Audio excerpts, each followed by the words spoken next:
while the thought of Lawrence owning his own swimming pool surrounded by banks of palm trees, I don't. Mine is surrounded by a car park.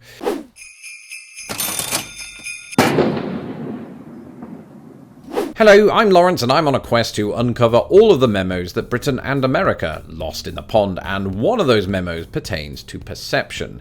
Before I left Britain more than 11 years ago, there were mountains of ways that I perceived, dare I say, misperceived America.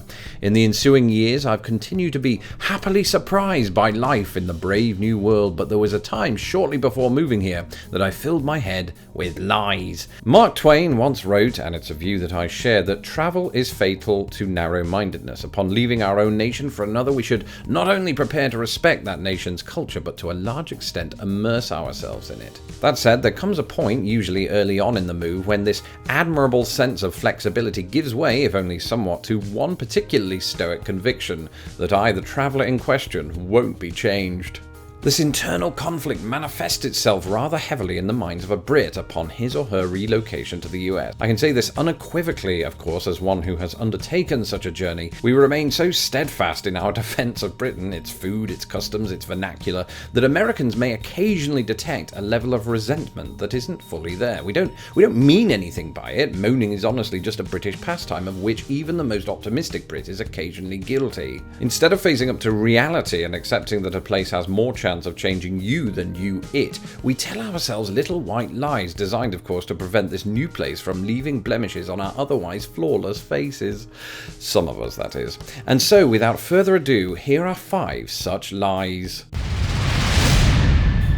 Most of us are familiar with the phrase, home is where the heart is, because Britain informed much of who we are, what we believe, and, most importantly, what we eat. Nothing in America can quite hold a candle to its British equivalent. That's what we think. You take a bite of Hershey's and proclaim, "This tastes like cardboard, give me Cadbury fruit and nut." You drink iced tea and wonder immediately what became of your decision-making skills. You look at your decision-making skills and then determine that they were better before you got to Heathrow Airport.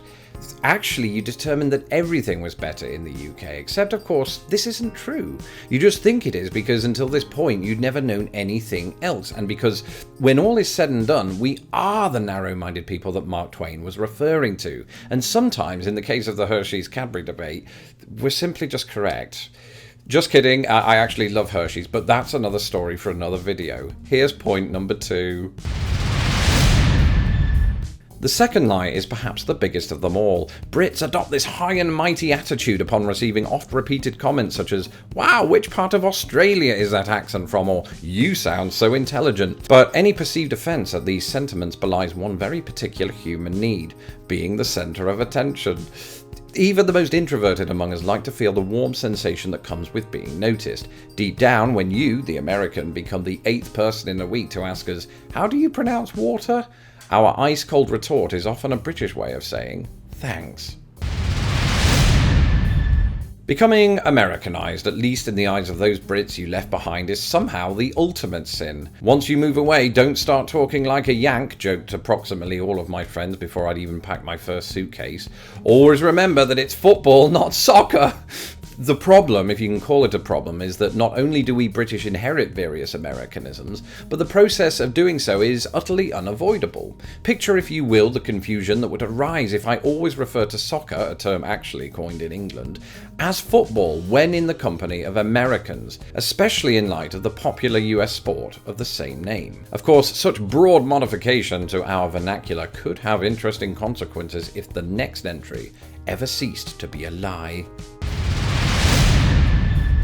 The fourth lie is one very dear to my heart, mainly because my move from Britain to America, now going strong at 11 years, was meant to last just 1. I'd moved here as an affordable alternative to recession-era London, and because my wife was a US citizen.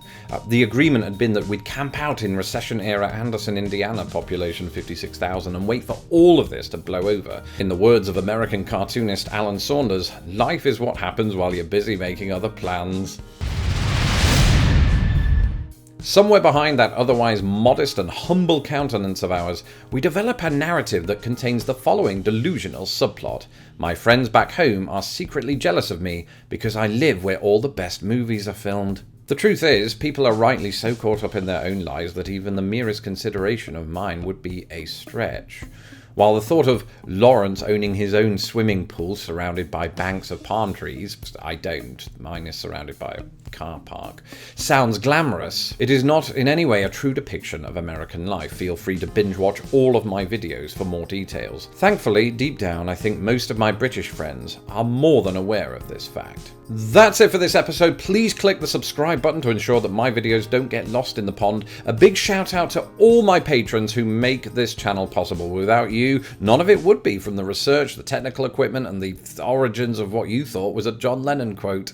If you would like to become a patron of the channel, you can do so at patreon.com/lostinthepond. All patrons will have access to my secret live stream, and those of you pledging $5 or more a month will get that, plus my secret podcast and more. Until next time, whether you're a Brit in America, the other way around, or neither, have yourself a very brilliant day.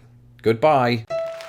Thank you for watching this episode of Lost in the Pond. Don't forget to hit my stupid little face to subscribe, and please share this video with the world. Hit me up on Twitter, Instagram, and Facebook, and if you would like to support this channel, please do so at patreon.com/lostinthepond.